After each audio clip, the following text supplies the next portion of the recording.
সবাই কেমন আছো? আশা করছি সবাই খুব ভালো আছো। তো এই হচ্ছে আমাদের নতুন বাড়ি। আজকে বিল এসেছে, ঠিক আছে? তো বিল মাত্র 142 টাকা। হ্যাঁ, খুব কম, কিছুই তো হয়নি, শুধু জল দেওয়া হয়েছে তাই। তো আমাদের বাড়ির কাজ এই পর্যন্ত হয়েছে, মানে ঢালাই পর্যন্ত। আর 2-3 দিনের মধ্যে ঢালাই মানে সেন্টারিং খোলা হবে। তো চলো তোমাদের দেখাই।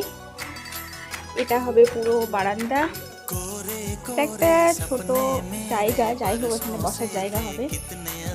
এটা একটা রুম, এখন ভালো করে বোঝা যাবে না কারণ বাঁশ খুঁটি দেওয়া আছে, দেখতেই পাচ্ছ।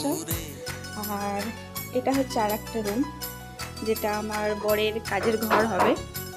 আর এইদিকে আছে একটা ছোট্ট ব্যালকনি, ছোট্ট ব্যালকনি। আর আমাদের সিঁড়ি ঘরটা অনেকটাই বড়। এটা তুমি কি করছো? এই যে, চলো উপরটা দেখা যাক।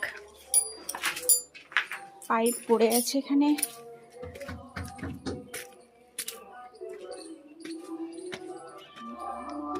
ছাদে জল ধারানো আছে, আপাতত জলগুলো একদম নোংরা হয়ে গিয়েছে, পুরো গাছের পাতা পড়ে।